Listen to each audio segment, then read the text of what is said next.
Railway with Shyam YouTube channel पर आप सभी लोगों का स्वागत है। आशा करता हूं आप सभी लोग अच्छे होंगे, स्वस्थ होंगे। आज की इस वीडियो में मैं आप सभी लोगों के लिए आरआरबी एनटीपीसी भर्ती परीक्षा 2025 में पूछे जाने वाले जीके जीएस के अति महत्वपूर्ण प्रश्नों का प्रैक्टिस सेट लेकर के आया हूं, जो आपके एग्जाम के लिए सबसे ज़्यादा महत्वपूर्ण है। तो आज के इस प्रैक्टिस सेट को आपको शुरू से लेकर के एंड तक फुल वॉच करते रहना। अगर आपको ये वीडियो पसंद आए तो प्लीज़ आप लोग इस वीडियो को एक बार लाइक वो ज़रूर करना है। और चैनल को अभी तक आप लोगों ने सब्सक्राइब नहीं कर रखा होगा तो चैनल को आप लोग ज़रूर सब्सक्राइब कर लीजिएगा।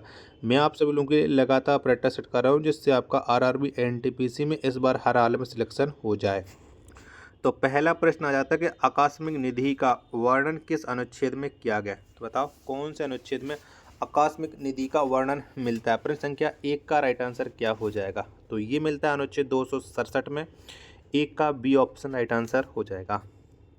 दूसरे नंबर का प्रश्न कि लाहौर के किले का निर्माण किसके द्वारा किया गया था। तो बताओ लाहौर के किले का निर्माण है वो किसने करवाया था। तो अकबर के द्वारा लाहौर किले का निर्माण है वो किया गया था। प्रश्न संख्या 2 का ए ऑप्शन राइट आंसर हो जाएगा।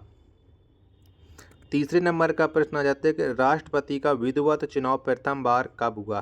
बताओ कब हुआ था। तो राष्ट्रपति का जो विधिवत चुनाव है ये पहली बार हुआ था मई 1952 में विधिवत रूप से, यानी 3 का बी ऑप्शन राइट आंसर हो जाएगा। चौथे नंबर का प्रश्न आ जाता है कि भारत में कितने पिन जोन विभाजित हैं। तो बताओ कितने हैं। तो भारत में जो पिन जोन है ये है 8 पिन जोन, यानी 4 का सी ऑप्शन राइट आंसर हो जाएगा। पाँचवें नंबर का प्रश्न आ जाता है कि इंसुलिन में किस तत्व का अंश होता है। तो बताओ कौन से तत्व का अंश होता है। तो इंसुलिन में लोहा का अंश होता है, यानी 5 का डी ऑप्शन राइट आंसर हो जाएगा। छठवें नंबर का प्रश्न आ जाता है कि ऊंचाई बढ़ने से वायुमंडलीय दाब पर क्या प्रभाव पड़ता है। तो बताओ क्या प्रभाव पड़ता है। तो ऊंचाई बढ़ने से वायुमंडलीय दाब पर जो प्रभाव पड़ता है वो घटता है, यानी 6 का ए ऑप्शन करेक्ट आंसर हो जाएगा। सातवें नंबर का प्रश्न आ जाता है कि सबसे पहले राष्ट्रीय आपात की घोषणा कब की गई। तो बताओ कब हुई थी। तो सबसे पहले जो राष्ट्रीय आपात की घोषणा की गई थी ये की गई थी 26 अक्टूबर 1962 में। 7 का सी ऑप्शन करेक्ट आंसर हो जाएगा। आठवें नंबर का प्रश्न आ जाता है कि बान झील कहाँ पर स्थित है। तो बताओ कौन से देश में ये बान झील स्थित है। तो बान झील जो स्थित है वो तुर्की में है। 8 का ए ऑप्शन करेक्ट आंसर हो जाएगा। नौवें नंबर का प्रश्न आ जाता है कि मादक पेय पदार्थों में कौन सा तत्व पाया जाता है। तो बताओ कौन सा तत्व मिलता है मादक पेय पदार्थों में। तो इनमें मिलता है प्रोपाइल एल्कोहल, यानी 9 का B propyl alcohol ethyl alcohol मिलता है, यानी 9 का बी ऑप्शन करेक्ट आंसर हो जाएगा। वीडियो पसंद आ रही होगी तो प्लीज़ आप लोग वीडियो को लाइक और चैनल को सब्सक्राइब करना बिल्कुल ना भूलें। और 10वें नंबर का प्रश्न है कि मोपला विद्रोह 1951 में कहाँ हुआ था। तो मोपला विद्रोह 1951 में ये मालाबार तट पर हुआ था। 10 का बी ऑप्शन करेक्ट आंसर हो जाएगा। 11वें नंबर का प्रश्न है उत्तरी अवंती की राजधानी कहाँ थी। तो बताओ कहाँ पर थी। तो उत्तरी अवंती की जो राजधानी थी ये थी उज्जैन। 11 का डी ऑप्शन करेक्ट आंसर हो जाएगा। 12वें नंबर का प्रश्न आया कि सर्वप्रथम जजिया कर किसने लगवाया था। तो बताओ सबसे पहले जजिया कर वो किसके द्वारा लगवाया गया था। तो मोहम्मद बिन कासिम ने सबसे पहले जजिया कर लगाया था। 12 का ए ऑप्शन राइट आंसर हो जाएगा। 13वें नंबर का प्रश्न आ जाता है कि मानव निर्मित प्रथम तत्व कौन सा है। तो बताओ मानव ने सबसे पहले कौन से तत्व को बनाया है। 13वें प्रश्न का आंसर आपको बताना है। जब तक मैं आपको ऑप्शन दिखा रहा हूँ तब तक आप लोग वीडियो को लाइक करके चैनल को आप लोग सब्सक्राइब वो जरूर कर लीजिएगा। प्लीज़ ज़्यादा से ज़्यादा आप लोग हमारे चैनल का सपोर्ट कीजिएगा। तो बताओ कौन सा तत्व है जो मानव के द्वारा निर्मित है किया गया। 13वें प्रश्न का राइट आंसर तो ये पोलोनियम है। 13 का ए ऑप्शन राइट आंसर हो जाएगा। 14वें नंबर का प्रश्न आ जाता है कि राष्ट्रकूट वंश की स्थापना किसके द्वारा किया गया, यानी किसने राष्ट्रकूट वंश की स्थापना की थी। तो ये स्थापना की थी दंती दुर्ग ने। 14 का डी ऑप्शन राइट आंसर हो जाएगा। 15वें नंबर का प्रश्न आ जाता है तारिक उल हिंद की रचना किसने की थी। तो बताओ किसने की थी। तो तारिक उल हिंद की जो रचना की थी वो रचना की थी अल बरूनी ने, यानी 15 का बी ऑप्शन राइट आंसर हो जाएगा। 16वें नंबर का प्रश्न है कि दिल्ली स्थित अशोक के स्तंभ का पता सर्वप्रथम किसने लगाया। तो बताओ किसने लगाया था? तो दिल्ली स्थित अशोक के स्तंभ का जो पता सर्वप्रथम लगाया था वो टी पैंथलर ने लगाया था। 16वें प्रश्न का ए ऑप्शन राइट आंसर हो जाएगा। 17वें नंबर का प्रश्न आ जाता है कि हिंदी साहित्य का स्वर्ण काल किस मुगल शासक के काल को कहा जाता है?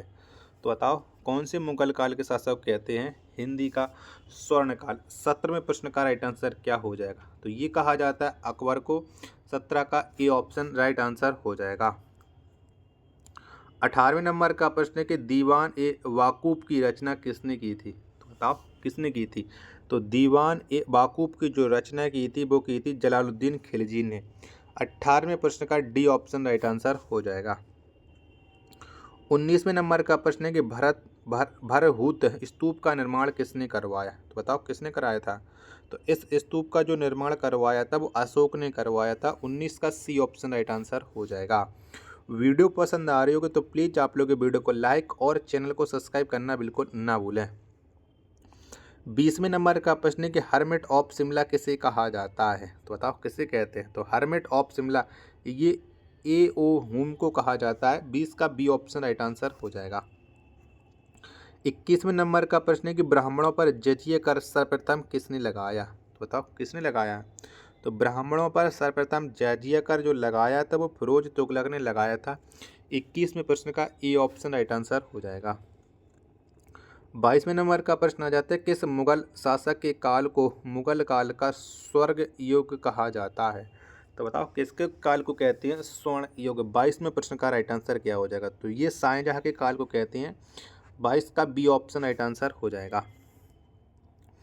23वें नंबर का प्रश्न है किसके शासनकाल में मनसबदारों की संख्या सबसे अधिक थी? तो बताओ किसके समय थी मनसबदारों की संख्या सबसे अधिक? 23वें प्रश्न का राइट आंसर तो ये थी औरंगजेब के समय में।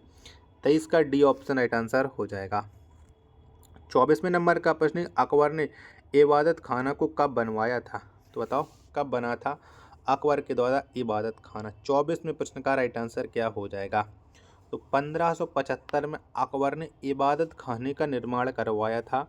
24 का सी ऑप्शन करेक्ट आंसर हो जाएगा। चलिएगा अगला प्रश्न है आपके सामने प्रश्न संख्या 25 है कि राज्य हड़प नीति का संबंध किससे है? तो बताओ किससे संबंध रखती है राज्य हड़प नीति? तो इसका संबंध लॉर्ड डलहौजी से। 25 का डी ऑप्शन राइट आंसर हो जाएगा। 26वें नंबर का प्रश्न है कि तंजौर के बृहदेश्वर मंदिर का निर्माण किसने करवाया था? तो बताओ किसने करवाया था? तो तंजौर के बृहदेश्वर मंदिर का जो निर्माण करवाया था वो करवाया था राजा प्रथम ने। यानी 26 का ए ऑप्शन करेक्ट आंसर हो जाएगा। चलिएगा अगला प्रश्न अब आपके सामने है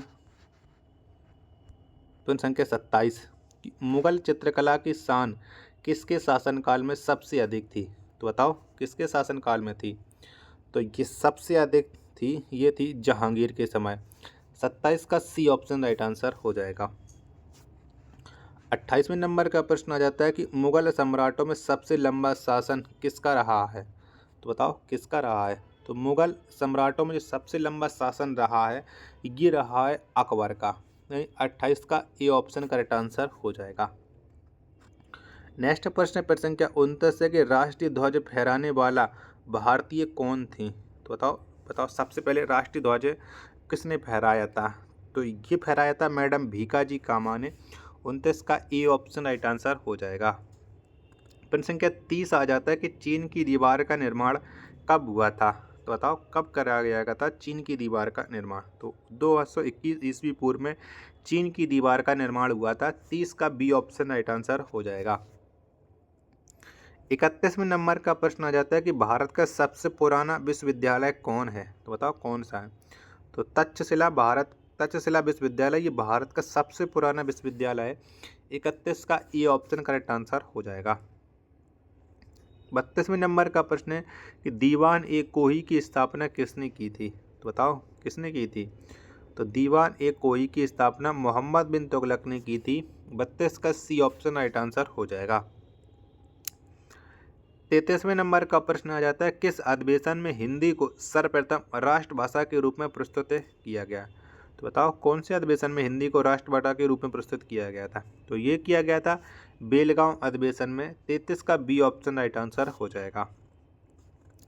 34वें नंबर का प्रश्न है कि ओदंतपुरी विश्वविद्यालय की स्थापना किसने की थी? तो बताओ किसके द्वारा हुई थी? तो ओदंतपुरी विश्वविद्यालय की स्थापना की थी, वो की थी गोपाल ने। 34 का डी ऑप्शन राइट आंसर हो जाएगा। 35वें नंबर का प्रश्न आ जाता है, कांग्रेस के प्रथम अधिवेशन की अध्यक्षता किसके द्वारा की गई? तो बताओ किसने की थी? तो कांग्रेस के प्रथम अधिवेशन की जो अध्यक्षता की गई थी, ये की गई थी व्योमेश चंद्र बनर्जी के द्वारा। 35 का सी ऑप्शन राइट आंसर हो जाएगा। 36वें नंबर का प्रश्न है, तारिक ए फिरोज शाही किसकी कृति है? तो बताओ ये किसकी है? तो तारिक ए फिरोज शाही जो कृति है वो ये जियाउद्दीन वर्नी की है।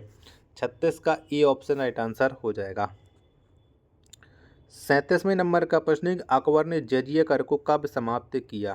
तो बताओ कब समाप्त कर दिया था अकबर ने जजिया को? तो इसे 1564 में कर दिया था। 37 का सी ऑप्शन राइट आंसर हो जाएगा। 38वें नंबर का प्रश्न आ जाता है कि नूरजहां के बचपन का नाम क्या था? तो बताओ क्या था?